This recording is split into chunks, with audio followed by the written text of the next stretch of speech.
So hello guys, welcome to my YouTube channel historical student 2022। दोस्तों, मित्रों, मेरे प्यारे साथियों, आज की इस वीडियो में मैं लेकर आया हूँ आप सबके लिए कक्षा 12वीं का मैथ, जो कि होने वाला है हमारा समाकलन। दोस्तों, इस समाकलन को बहुत ही बेहतरीन ढंग से जानदार, शानदार, बढ़िया तरीके से पढ़ेंगे, एक एक पॉइंट को नोट कराएंगे दोस्तों, जिससे कि आप लोगों को एग्जाम में, बोर्ड एग्जाम में किसी भी प्रकार की समस्याएं न हो। तो दोस्तों, सबसे पहले मैं स्टार्ट करता हूँ यहाँ पर समाकलन के सभी फार्मूले को देखते हैं यहाँ पर कि किस प्रकार से यहाँ पर हमारे फार्मूले बनते हैं। दोस्तों, इसी समाकलन को प्रतिअवकलज भी कहते हैं। इससे पहले मैं आप लोगों को एक बात और भी बता देता हूँ कि आप यदि तैयारी कर रहे हैं कक्षा 12वीं की, तो आप केवल NCERT से ही पढ़ना, जिससे कि आप लोगों को बोर्ड एग्जाम में सभी क्वेश्चन देखने को मिल जाएं। क्योंकि इस NCERT ही से आता है क्वेश्चन, तो NCERT से ही पढ़ना तो ज़्यादा बेटर रहेगा। बाकी तो सभी क्वेश्चन आते ही रहेंगे। तो दोस्तों, यहाँ पर हमारा जो समाकलन होने वाला है, समाकलन के कुछ फार्मूले को देखेंगे। सबसे पहले यहाँ पर x की पावर में n dx का जो समाकलन हो जाता है, कितना हो जाता है, x के पावर n+1 अपान में n+1 और प्लस में c क्या होता है दोस्तों, ये हमारा कांस्टेंट होता है, ठीक है। और अगर हम बात करते हैं यहाँ पर dx, जो dx का समाकलन होता है दोस्तों, वो होता है x और प्लस c हम लगाते हैं, ठीक है। काश x का जो समाकलन होता है दोस्तों, वो होता है साइन x। क्या होता है, साइन x प्लस में c। और जो साइन x का होता है समाकलन, ये होता है हमारा माइनस काश x प्लस में c। सेक स्क्वायर x का जो समाकलन होता है दोस्तों, क्या होता है, ये tan x प्लस c होता है। और जो हमारा कॉसेक स्क्वायर x का समाकलन होता है, वो क्या होता है, माइनस कॉट x प्लस में c। अगर हम यहाँ पर बात करते हैं sec x into tan x का, तो sec x into tan x का जो समाकलन होता है, वो सेक एक्स प्लस में सी होता है। और कॉसेक एक्स इंटू काट एक्स का जो समाकलन होता है दोस्तों, मित्रों, वो होता है हमारा माइनस कॉसेक एक्स प्लस में सी। अगर हम चर्चा करने वाले हैं इधर क्वेश्चन में कि समाकलन dx अपान में under root 1 minus x square का जो समाकलन होता है, वो बच्चों होता है हमारा साइन इनवर्स एक्स प्लस में सी। और यहाँ पर dx अपान under root 1 minus x square, वही चीज़ अगर यहाँ पर माइनस में दे दिया गया होगा, तो उसका हो जाएगा हमारा काश इनवर्स एक्स प्लस सी, या इतना दिया गया होगा तो उसका होगा हमारा माइनस काश इनवर्स एक्स प्लस में सी। और यहाँ पर अगर dx अपान में 1 प्लस एक्स स्क्वायर दे दिया गया होगा, तो यहाँ पर इसका होता है दोस्तों tan इनवर्स एक्स प्लस में सी। और dx अपान 1 प्लस एक्स स्क्वायर बराबर में ये भी होता है दोस्तों कि माइनस काट इनवर्स एक्स प्लस में सी। और यहाँ पर अगर हम बात करने वाले हैं कि dx अपान में x into under root x square minus 1, इसका जो समाकलन होता है दोस्तों, वो होता है हमारा सेक इनवर्स एक्स प्लस में सी। और यहाँ पर dx upon x into under root x square minus 1 बराबर में होता है दोस्तों minus cosec inverse x plus में सी। और e की पावर x का जो समाकलन होता है, वो होता है हमारा e की पावर x प्लस में सी। यहाँ पर दोस्तों 1 अपान एक्स का जो समाकलन होता है, वो होता है हमारा लॉग मॉड एक्स प्लस में सी। और ए के पावर एक्स का जो समाकलन होता है, वो होता है ए के पावर एक्स अपान log a to the base e plus में सी। ठीक है दोस्तों, आपने समाकलन को कुछ फार्मूले को देखा, लेकिन उससे पहले मैं आप लोगों को और कुछ भी जानकारी दे देता हूँ, जिससे कि आप लोगों को अगर अवकलन पढ़े होंगे तो बहुत ही आसानी से समाकलन आ जाएगा। तो चलिए यहाँ पर बताते हैं कि यहाँ पर आप देखें ध्यान से, तो ये हमारा अवकलन का फॉर्मूला है इधर वाला, और इधर वाला क्या है, हमारा समाकलन का फॉर्मूला है। तो यहाँ पर सिंपल सी बात है दोस्तों, ध्यान से देखना कि यहाँ पर जो हमारा x की पावर n+1 अपान n+1, ये जो अवकलन होता है दोस्तों, वो x की पावर n होता है। तो ठीक प्रोसेस एकदम बिल्कुल देखें कि आप यहाँ पर अवकलन का जस्ट उल्टा ही हमारा समाकलन होता है। ये बड़ी खुशी की बात है। यहाँ पर x पावर n dx का x पावर n प्लस 1 अपान n प्लस 1, वही प्रोसेस यहाँ पर, जैसे यहाँ पर हमारा अवकलन होता था x पावर n प्लस 1 अपान n प्लस 1 का, ये अवकलन होता था x पावर n। तो वही चीज़ यहाँ पर x पावर n का जो समाकलन होगा, वो कितना होगा, यही अवकलन वाला, अर्थात x पावर n प्लस 1 अपान n प्लस 1 प्लस में c। जैसे यहाँ पर अगर हम बात करते हैं कि यहाँ पर x का जो अवकलन होता है, वो 1 होता है, तो यहाँ पर 1 का समाकलन, यहाँ पर मान लो 1 का समाकलन क्या होगा दोस्तों, x होगा। जैसे यहाँ पर साइन एक्स का अवकलन काश एक्स होता है, तो यहाँ पर काश एक्स का जो समाकलन होगा दोस्तों, क्या होगा, वो हमारा साइन एक्स होगा। जैसे यहाँ पर अगर हम बात करते हैं माइनस काश एक्स का जो अवकलन होता है, वो साइन एक्स होता है, तो यहाँ पर साइन एक्स का जो समाकलन होगा, वो क्या होगा, माइनस काश एक्स प्लस सी। तो ठीक प्रोसेस वही रहने वाला है दोस्तों, ये अवकलन का जस्ट समाकलन उल्टा होता है दोस्तों, इसीलिए इसे हम प्रति अवकलज भी कहते हैं। प्रति माने उल्टा दोस्तों, अवकलज, अवकलज का उल्टा ही समाकलन हमारा होता है। तो दोस्तों अब फार्मूले को तो आपने देख ही लिया, तो चलिए अब स्टार्ट करते हैं हम प्रश्नावली को। प्रश्नावली के 7.1 को देखेंगे दोस्तों, और जितने भी क्वेश्चन कर पाते हैं आज करते हैं, उसके बाद में नेक्स्ट वीडियो में लेकर आएंगे। तो सबसे पहले यहाँ पर देख लेते हैं कि 7.1 में हमारे कितने क्वेश्चन हैं। तो 7.1 में दोस्तों हमारे क्वेश्चन नंबर दिए गए हैं 22। तो चलिए हल करते हैं, देखते हैं कि कहाँ तक हम पहुँचते हैं, इसको हल करते हैं, उसके बाद में एक एक पॉइंट को आपको बताते हैं।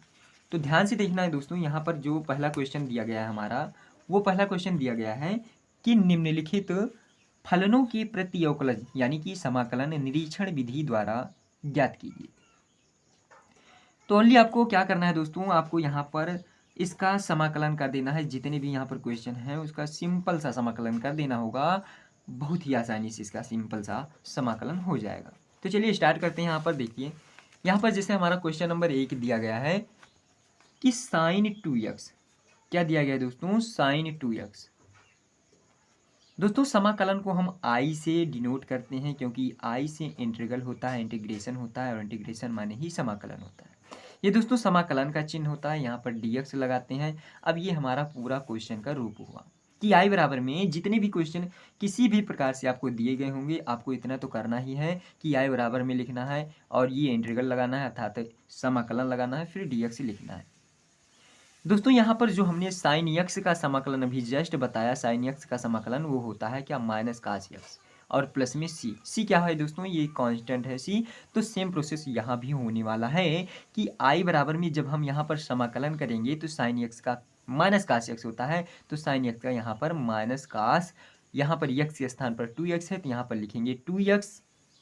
अब यहाँ पर ध्यान से देखना है कि यहाँ पर ये जो यक्स का गुणांक है ना, उसको यहाँ पर आपको बटे में लिखना है, बटे में 2, और प्लस में सी कर देना होगा, यही हमारा क्या होगा, आंसर हो जाएगा। ठीक है, अब हम बात करते हैं यहाँ पर क्वेश्चन नंबर 2 की। तो क्वेश्चन नंबर 2 आई बराबर में लिखेंगे कास 3x, और ये होगा हमारा dx। दोस्तों कास यक्स का जो समाकलन होता है वो हमारा होता है साइन यक्स। तो कास यक्स का समाकलन क्या होगा, साइन यक्स, यक्स के स्थान में 3x, तो यहाँ पर लिखेंगे हम 3x। और हमने आपको बताया कि इसका गुणांक लिखना है नीचे, तो इसका गुणांक क्या है, 3 है, तो यहाँ पर बटे में 3 और प्लस में सी, यही हमारा क्या होगा दोस्तों, आंसर हो जाएगा। अब यहाँ पर क्वेश्चन नंबर 3 की अगर हम बात करते हैं तो इसका हो जाता है आई बराबर में e की पावर में 2x और dx। तो दोस्तों ये e की पावर x है, और e की पावर जो x का समाकलन होता है मित्रों, वो हमारा होता है e की पावर x ही होता है, प्लस में c। तो यहाँ पर i बराबर में क्या होगा, e की पावर 2x है, तो e की पावर 2x लिखेंगे। हमने बताया कि आपको x का गुणांक भी लिखना होता है, तो x का गुणांक कितना है, 2 है, तो यहाँ पर लिख देंगे 2 और प्लस में c, यही हमारा करेक्ट आंसर हो जाएगा। अब हम दोस्तों यहाँ पर क्वेश्चन नंबर 4 को देखेंगे कि क्वेश्चन नंबर 4 हमारा कह रहा है कि इंटीग्रल बराबर में ax प्लस में b का होल स्क्वायर ये dx, ये दिया गया है। तो दोस्तों यहाँ पर भी आपको दिखाई दे रहा है x की पावर, इसको हम मान लेते हैं थोड़ी देर के लिए x, और यहाँ पर x की पावर n, अर्थात x की पावर जो n वाला हमारा फॉर्मूला होता है वो क्या होता है, x की पावर में n प्लस 1 अपान में n प्लस 1 प्लस में c, यही होता है। अर्थात इसके कहने का मतलब ये है कि यहाँ पर जितना रहेगा संख्या उसमें एक जोड़ देंगे, और यही पूरी संख्या आपको यहाँ पर लिख देना होगा। ठीक है, तो चलिए यहाँ पर करते हैं। आई बराबर में क्या होगा, ax प्लस बी है, तो लिखेंगे ax प्लस बी, उसके बाद में n प्लस 1, अर्थात ये हमारा n हुआ, इसमें एक जोड़ेंगे, और बटे में 2 प्लस में 1 प्लस में c, इसको हल करेंगे दोस्तों तो हो जाएगा ax प्लस बी की पावर कितना, 2 1 3, और बटे में 2 1 3 प्लस में c, यही हमारा क्या होगा दोस्तों, करेक्ट आंसर हो जाएगा। अब हम यहाँ पर बात करने वाले हैं क्वेश्चन नंबर 5 की। तो क्वेश्चन नंबर 5 है दोस्तों, आई बराबर में साइन 2x माइनस 4e की पावर 3x dx, ये हो जाता है, ब्रैकेट में कर देंगे दोस्तों। अब यहाँ पर ध्यान से देखना दोस्तों कि अगर आपको कहीं भी दिखाई दे जाए ये प्लस माइनस में अलग अलग दिखाई दे जाए, तो आपको क्या करना होगा, सिंपल सा इसको अलग कर लेना होगा। तो करेंगे अलग, आई बराबर में साइन 2x dx, हमने इसको अलग कर लिया, और माइनस यहाँ पर इसको भी अलग करेंगे, तो 4e की पावर 3x dx, इसको हमने भी अलग कर लिया। तो दोस्तों यहाँ पर अब देखेंगे इसका समाकलन करेंगे तो क्या होगा, कैसे होगा। तो आई बराबर में क्या होगा दोस्तों, साइन एक्स का समाकलन अभी हमने जस्ट निकाला है, क्या होता है, साइन एक्स का होता है माइनस कास एक्स। तो साइन 2x का होगा माइनस कास 2x, और फिर x का गुणांक कितना है, 2 माइनस। यहाँ पर ध्यान से देखना दोस्तों कि ये जो 4 लिखा गया है ना, ये 4 हमारा कांस्टेंट होता है। जितने भी गिनती होते हैं A B C D A या गिनतियाँ होती हैं, ये सभी हमारे क्या होते हैं, ये हमारे कांस्टेंट होते हैं। क्योंकि यहाँ पर देखिए ये dx है, इसकी सापेक्ष हम समाकलन कर रहे हैं, तो ये वाला तो हमारा कांस्टेंट नहीं होगा, x वाला नहीं होगा। लेकिन जो इसके अलावा होगा, जैसे ए बी सी डी या गिनती हो जाती है हमारी 1 2 3 4, जितनी भी गिनती संख्याएं हो जाती हैं, ये सभी हमारी कांस्टेंट हो जाती हैं। तो यहाँ पर कांस्टेंट को बाहर कर लेंगे, अब बचेगा हमारा e की पावर 3x। और दोस्तों e की पावर 3x का जो समाकलन होता है कितना होता है, e की पावर 3x बटे में क्या होगा, x का गुणांक लिखेंगे कितना, 3, और प्लस में c। अब इसको हम सही रूप में कैसे लिख सकते हैं, इसको सही रूप में लिख सकते हैं दोस्तों, i बराबर में माइनस कास 2x, और माइनस कास 2x बटे में 2 माइनस 4 बटे 3 e की पावर में 3x और प्लस में c। यही हमारा क्या होगा, आंसर हो जाएगा। तो चलिए अब बढ़ते हैं हम क्वेश्चन नंबर 6 की तरफ।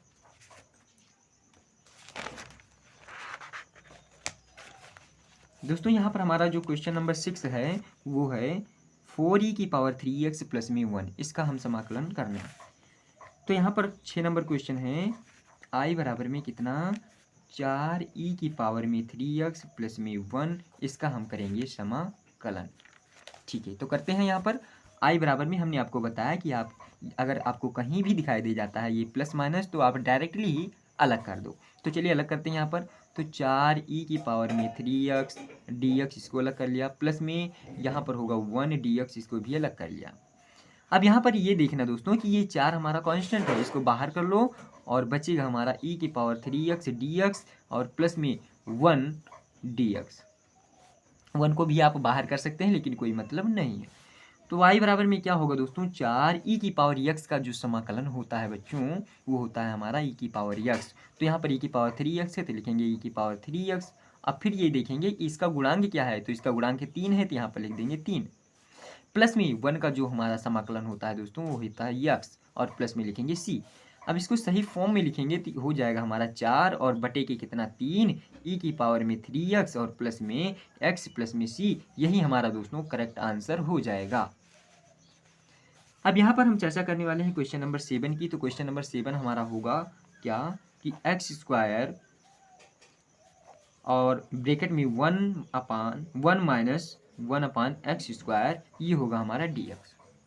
दोस्तों यहाँ पर डायरेक्टली आप इसमें अंदर में गुणा कर दें, उसके बाद में हल करते हैं।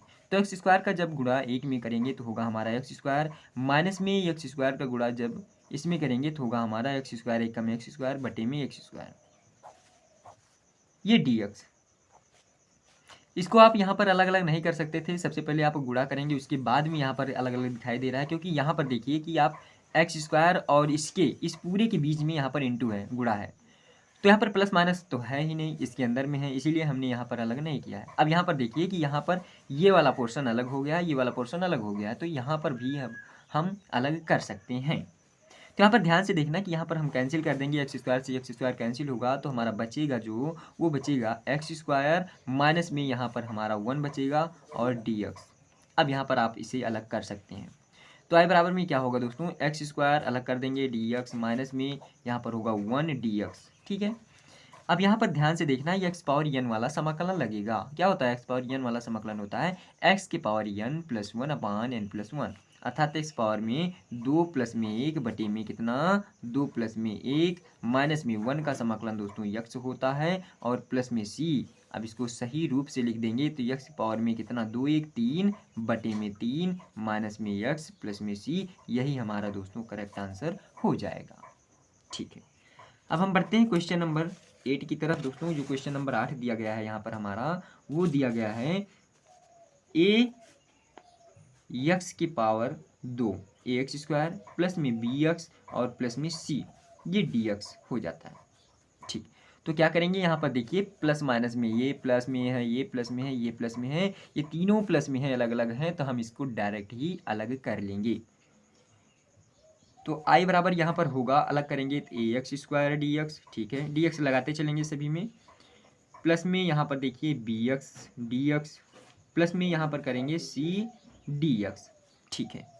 अब आई बराबर में क्या होगा दोस्तों, हमने आपको बताया कि ये यक्स है ना डी एक्स, तो इस जो यक्स लगा है ये इसके सापेक्ष समाकलन हो रहा है, तो ये वाला हमारा कांस्टेंट नहीं होगा, ये वाला हमारा कांस्टेंट नहीं होगा, लेकिन जितने भी और बचते हैं वो सभी हमारे कांस्टेंट हो जाएंगे। जैसे यहाँ पर हमारा ए है तो ये कांस्टेंट है, इसको बाहर कर लो, बचेगा क्या एक्स स्क्वायर डी एक्स। यहाँ पर बी को बाहर कर लो तो बचेगा एक्स डी एक्स। यहाँ पर देखिए सी कांस्टेंट है, बाहर कर लो तो यहाँ पर बचेगा 1 डी एक्स, या केवल डी एक्स ही बचेगा। अब यहाँ पर समाकलन करेंगे तो आई बराबर में क्या होगा दोस्तों, ए एक्स स्क्वायर का समाकलन करेंगे, अर्थात एक्स पावर एन वाला फॉर्मूला लगाएंगे तो क्या होता है एक्स पावर एन प्लस 1, अर्थात 2 प्लस में 1 बटे में कितना 2 प्लस में 1, प्लस में बी। यहाँ पर देखिए मान सकते हैं हम कि यहाँ पर एक्स की घात कितनी है, 1 है, तो एक्स की घात 1 है तो समाकलन लगाएंगे एक्स पावर एन वाला, तो एक्स पावर एन मतलब एक्स पावर 1 प्लस में 1 अपान में कितना दोस्तों 1 प्लस में 1, प्लस में सी, और 1 का क्या होता है दोस्तों एक्स होता है, और प्लस में लिख देंगे यहाँ पर सी। अब आई बराबर में क्या होगा दोस्तों, ए एक्स की पावर कितना 3 बटे में कितना 3, प्लस में बी एक्स की पावर कितना 2 बटे में कितना 2, प्लस में कितना सी एक्स प्लस सी। आंसर यहाँ पर पहले से सी दिया गया है, तो आप चाहें इसको सी को ना लिखें तब भी ठीक है। तो यहाँ पर क्वेश्चन नंबर 9 की बात करते हैं दोस्तों। तो क्वेश्चन नंबर 9 हमारा क्या कह रहा है, क्वेश्चन नंबर 9 है हमारा 2x स्क्वायर प्लस ई की पावर में x। तो यहाँ पर लिखेंगे आई बराबर में कितना 2x स्क्वायर प्लस में ई की पावर x, ये होगा दोस्तों dx, ठीक है। तो इसे हम हल करते हैं, तो यहाँ पर क्या होगा आई बराबर में, ये देखिए अलग अलग दिखाई दे रहा है, तो क्या करेंगे इसको अलग अलग कर लेंगे। तो 2x स्क्वायर डी एक्स एक तरफ कर लो, प्लस में ई की पावर एक्स को डी एक्स को एक तरफ कर लो, हमने अलग अलग कर दिया। अब यहाँ पर देखिए कांस्टेंट कौन सा है, कांस्टेंट यहाँ पर हमारा 2 है, इसको बाहर कर लो और बचेगा x square D x plus में ई की पावर एक्स डी एक्स। अब यहाँ पर समाकलन करेंगे दोस्तों, तो आई बराबर में क्या होता है 2x square, x square means x power n वाला समाकलन लगता है दोस्तों, तो एक्स पावर एन वाला जो समाकलन होता है एक्स पावर एन प्लस 1 अपान एन प्लस 1 हो जाता है, अर्थात इसमें एक जोड़ देंगे और बटे में कितना 2 प्लस में 1 अर्थात एन प्लस 1 लिखते हैं, प्लस ई की पावर एक्स का समाकलन दोस्तों ई की पावर एक्स होता है, प्लस में सी हमारा कांस्टेंट हो जाता है। तो यहाँ पर देखिए 2 और बटे में 2 1 कितना हुआ 3, एक्स की पावर कितना दोस्तों 3 प्लस में ई की पावर एक्स प्लस सी, यही हमारा करेक्ट आंसर हो जाएगा। दोस्तों यदि हमारा वीडियो अच्छा लगता हो तो हमारे इस वीडियो को लाइक शेयर और सब्सक्राइब जरूर कर दें, ताकि आने वाले इसी प्रकार से वीडियो का नोटिफिकेशन आप तक सबसे पहले पहुंच सके और आप घर बैठे अच्छी शिक्षा प्राप्त कर सकें। तो यहाँ पर अब हम चर्चा करने वाले हैं दोस्तों क्वेश्चन नंबर 10 की। तो क्वेश्चन नंबर 10 देखेंगे यहाँ पर। तो क्वेश्चन नंबर 10 कह रहा है दोस्तों यहाँ पर आई बराबर में समाकलन under root x minus 1 upon under root x का होल स्क्वायर, ये डी एक्स। तो यहाँ पर डायरेक्टली ही फॉर्मूला लगा देंगे ए माइनस बी का होल स्क्वायर का। तो क्या होता है दोस्तों ए माइनस बी का होल स्क्वायर, ए स्क्वायर लिखेंगे यहाँ पर, ए स्क्वायर मतलब रूट एक्स का स्क्वायर, प्लस में बी स्क्वायर तो 1 अपान में कितना रूट एक्स का होल स्क्वायर, माइनस 2 ए भी होता है तो माइनस 2 ए के स्थान पर है रूट एक्स, गुणा में बी के स्थान पर है 1 अपान रूट एक्स, इसका पूरे को मान लो क्या दोस्तों डी एक्स यहाँ पर पूरे का। तो यहाँ पर होगा आई बराबर में रूट एक्स का जब स्क्वायर करेंगे दोस्तों तो कितना होगा, तो रूट एक्स का स्क्वायर करेंगे तो होगा हमारा एक्स, ये तो होगा, प्लस में जब इसका करेंगे तो कितना होगा 1 अपान में एक्स, ये रूट हट जाएगा, ठीक है, माइनस यहाँ से रूट कैंसिल, बचेगा हमारा 2 और इस पूरे का क्या होगा दोस्तों डी एक्स। आशा करते होंगे कि आप लोगों यहाँ अच्छे से समझ गए होंगे। अब यहाँ पर हम इसका अलग अलग क्या करेंगे समाकलन करेंगे, क्या करेंगे दोस्तों समाकलन करेंगे। तो चलिए यहाँ पर करते हैं, यक्स है हमारा और 1 अपान में यक्स है और माइनस में क्या है दोस्तों 2 है।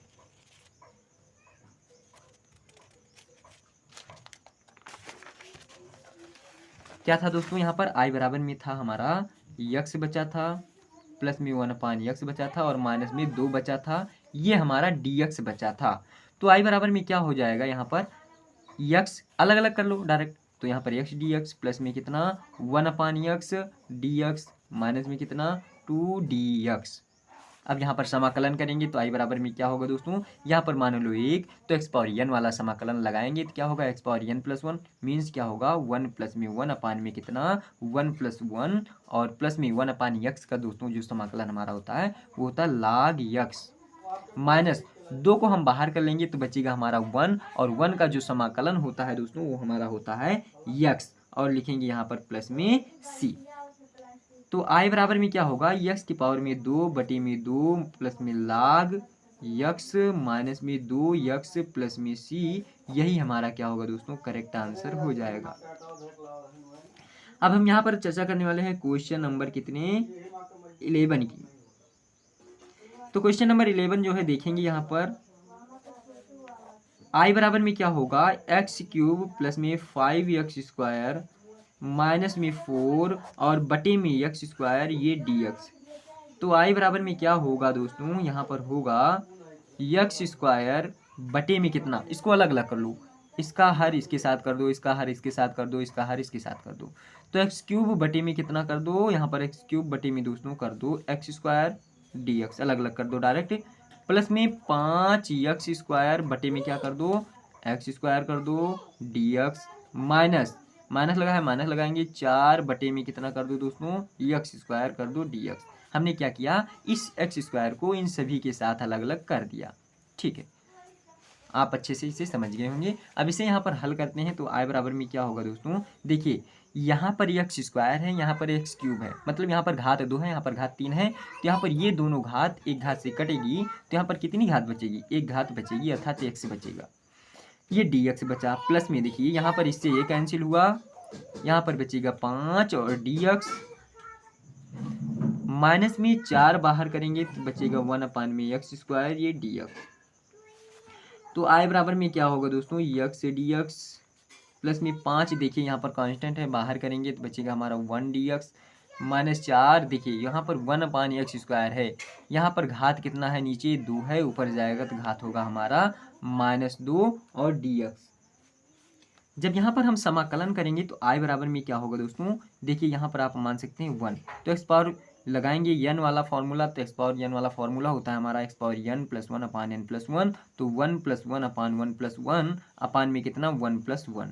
ठीक है, और प्लस में यहाँ पर क्या होगा 5 1 का क्या होगा दोस्तों x होगा -4, यहाँ पर भी लगाएंगे एक्स पावर n वाला तो होगा क्या x पावर होता है -2 प्लस में 1 करेंगे क्योंकि होता है एक्स पावर n वाला फॉर्मूला हमारा एक्स पावर n+1/n+1, तो n के स्थान पर है हमारा दोस्तों -2, यहाँ पर होगा -2 प्लस में 1 और बटे में क्या होगा -2 प्लस में 1 ये प्लस में c हो जाएगा। अब इसको हम सही रूप से लिख सकते हैं, यहाँ पर एक्स पावर में कितना दोस्तों 2 बटे में कितना 2 प्लस 5x माइनस 4x की पावर कितना -1 घटाएंगे तो आएगा यहाँ पर कितना -1 प्लस में c। इसको और सही फॉर्म में लिखते हैं तो आई बराबर हो जाएगा x² बटे में 2 प्लस में 5x, देखिए यहाँ पर ये माइनस माइनस होगा हमारा +4 बटे में ये एक्स पावर -1 ऊपर है तो नीचे आएगा एक्स पावर +1 बचेगा, तो यही हमारा क्या होगा दोस्तों करेक्ट आंसर हो जाएगा। तो दोस्तों मैं अपना वीडियो यहीं तक रखता हूँ। अगर हमारा वीडियो अच्छा लगा हो तो हमारे इस वीडियो को लाइक शेयर और सब्सक्राइब जरूर कर देना। तो चलिए मिलते हैं नेक्स्ट वीडियो में, तब तक के लिए जय हिंद, वंदे मातरम।